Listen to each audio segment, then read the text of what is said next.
Lord of Ridley, Professor Emeritus of Music, presented today. Professor.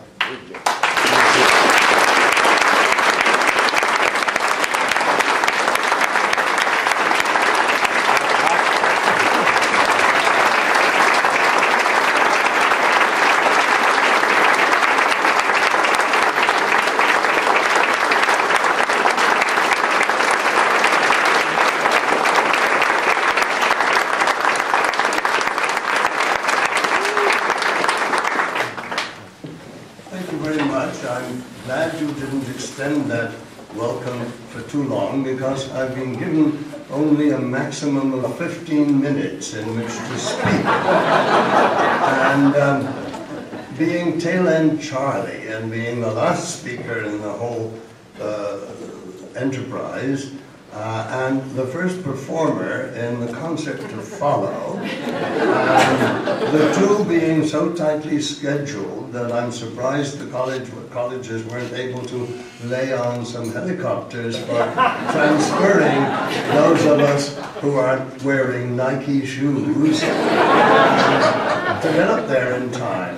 And of course we're being squeezed by a very cunning device, withholding the dessert.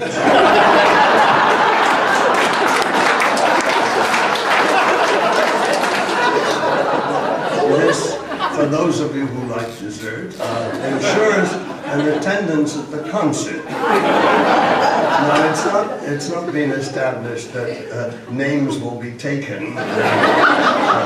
You will only be permitted to acquire your dessert if you can show that you were at the concert and awake, hopefully.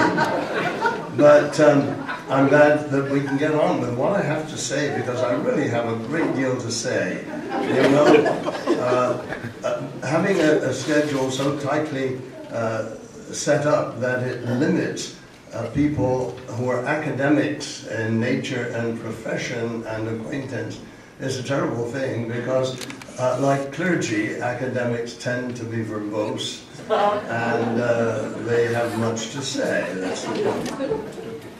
First, I'd like to say that I now know where my own two sons got the idea of charging toll.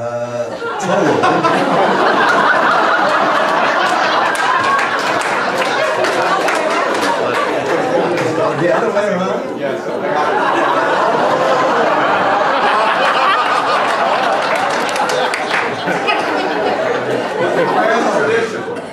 Lou and Peter, I applaud you for that. Well, it was fortuitous that we were living on the campus right opposite the Carillonneur house, in a house, in our case, that is no longer there. It's been supplanted by the gym, a much more magnificent edifice than ours was. So it was that we were contiguous. At the same time, interestingly enough, the Atkinsons and the Leidenbergs were immediate neighbors up on Washington Street. They then moved to various places, I think mostly on South Main Street, a more ritzy enclave. We, having our house being demolished to make room for the Bristol gym, were forced to move to Washington Street. So we carried on the faculty tradition on Washington Street, a little lower down opposite the cemetery. While some people may look upon that as a misfortune, we felt that it was lucky that no one was going to build a high-rise in front of our enterprise. Well, I want to say that I'm really quite overwhelmed by this honor, an honor to which I never aspired. My first reaction when I got the notification, in an age which has tended to make us cynical, was to say, the colleges have had an attack of remorse for the many years during which they underpaid me. And they're now going to solve their consciences by giving me a dinner and an award. However, it seems that they're going to make me pay for my dinner by paying for it.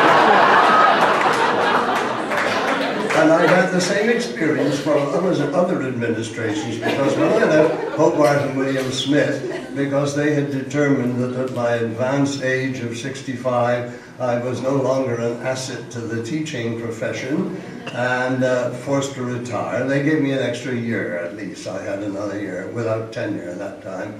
And I then went to the University of Miami, which was more enlightened and kept me on for 15 years. I had the role of adjunct professor, and I couldn't help feeling that having been adjunct professor at one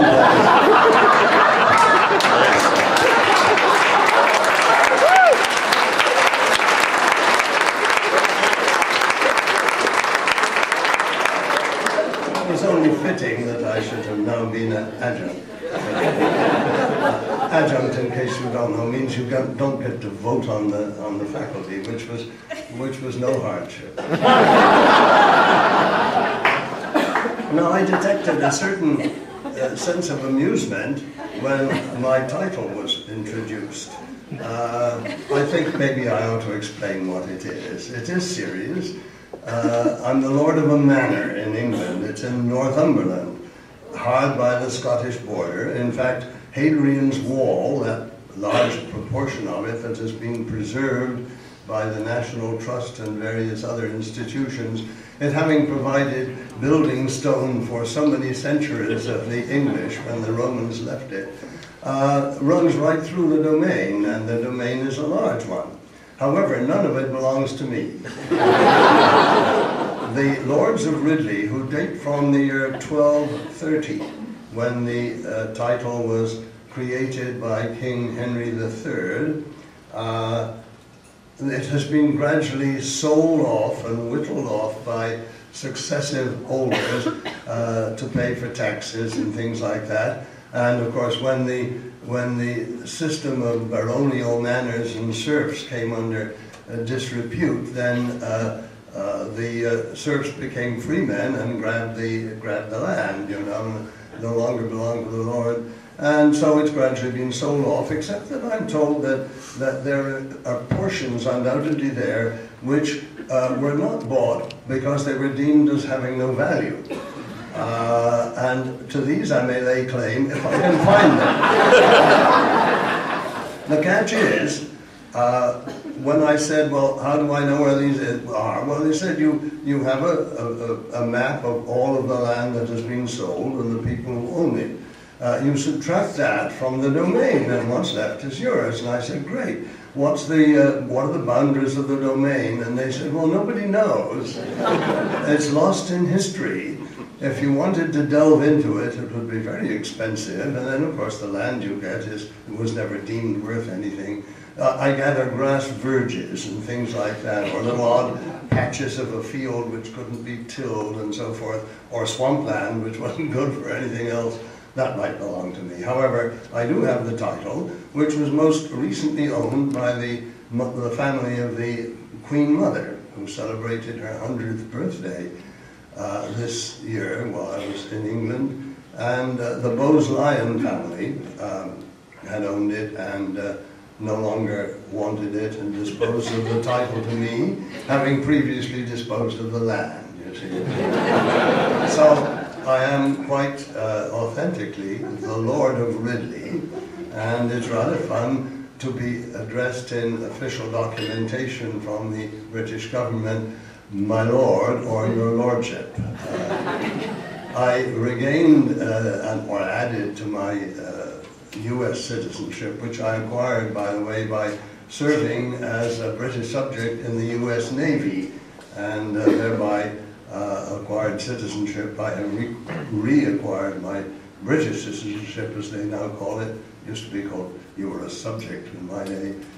So I have a dual citizenship. It's very convenient when you go to England because, or to Europe, because it's a European Union passport now. And you flash this at any of the European Union countries' borders and you whisk right through, while that line that says all others is building up behind you. Then when I come back to the US, I put that away and use my US passport. Lisbon. Great advantage.